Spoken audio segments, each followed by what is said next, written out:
The heavy wooden floorboards of the isolated Victorian mansion creaked violently at exactly midnight as a cold, unnatural draft swept through the dark corridors of Borley Rectory. In the summer of 1928, a quiet village in the English countryside became the focal point of intense psychological dread as the new residents uncovered a history of terrifying supernatural anomalies. Local folklore had long whispered about the tragic spirit of a young nun who was allegedly bricked up alive within the heavy stone walls centuries prior, her restless phantom now condemned to wander a lonely path in the garden known as the Nun's Walk. The terrifying reality exploded when the family witnessed a tall, shadowy figure dressed in historical religious robes slowly levitate across the lawn in the pale moonlight, her face completely obscured by a dark veil. Unlike ordinary hauntings, the entity operating within the mansion exhibited a dangerous, highly aggressive physical strength, throwing heavy glass bottles down the main staircase and ringing the old servant bells in the dead of night when the electrical wires were completely disconnected.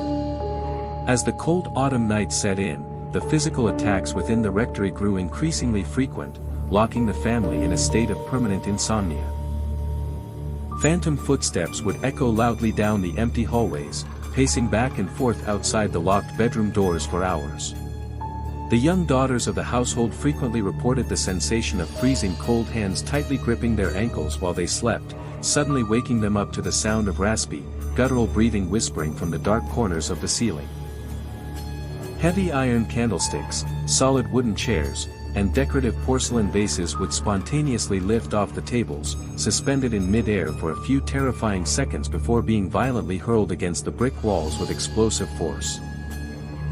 Local religious authorities were quietly summoned to perform multiple emergency house blessings, but the holy water and prayers seemed to only infuriate the unseen intelligence, causing rhythmic, thunderous knocking sounds to erupt directly from deep within the structural foundations of the building. The walls themselves began to vibrate with unnatural energy, throwing the family's pets into states of extreme panic as the animals refused to enter certain rooms, clawing at the doors until their paws bled.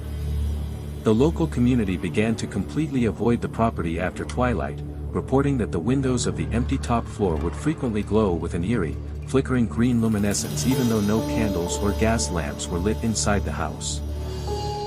Paranoia and exhaustion eventually broke the family's mental endurance, forcing them to abandon the property in a desperate rush, leaving behind all of their furniture and belongings to escape the relentless psychological torment. The escalating paranormal hostility at Borley Rectory reached a critical turning point when the UK's leading psychical researchers officially moved into the property with a vast array of specialized equipment, setting up continuous night watch shifts in every vacant room.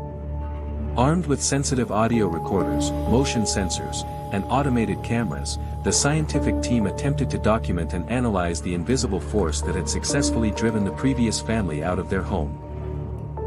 What they captured during those long, dark winter nights stunned international investigators and completely redefined historical ghost hunting techniques.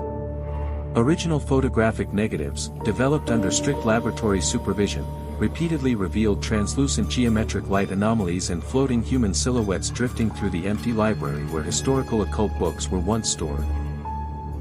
Rhythmic, deafening thuds frequently echoed from the solid brickwork, responding with intelligent, numeric patterns whenever the researchers attempted to verbally communicate with the unseen entities.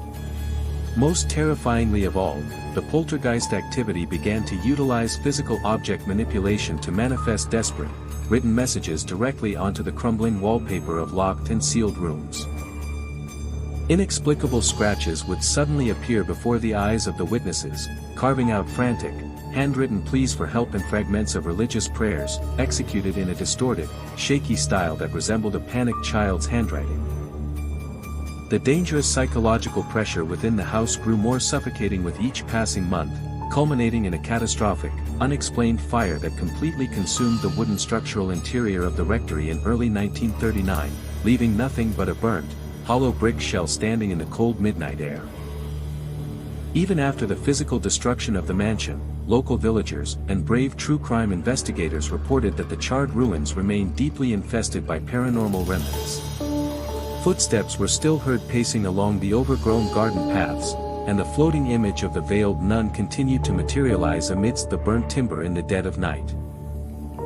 Today, the comprehensive investigation transcripts, the eerie wall writings, and the bone-chilling original photographs are preserved under restricted access in historical state archives, a permanent warning of the dark forces that can take absolute control of a human dwelling.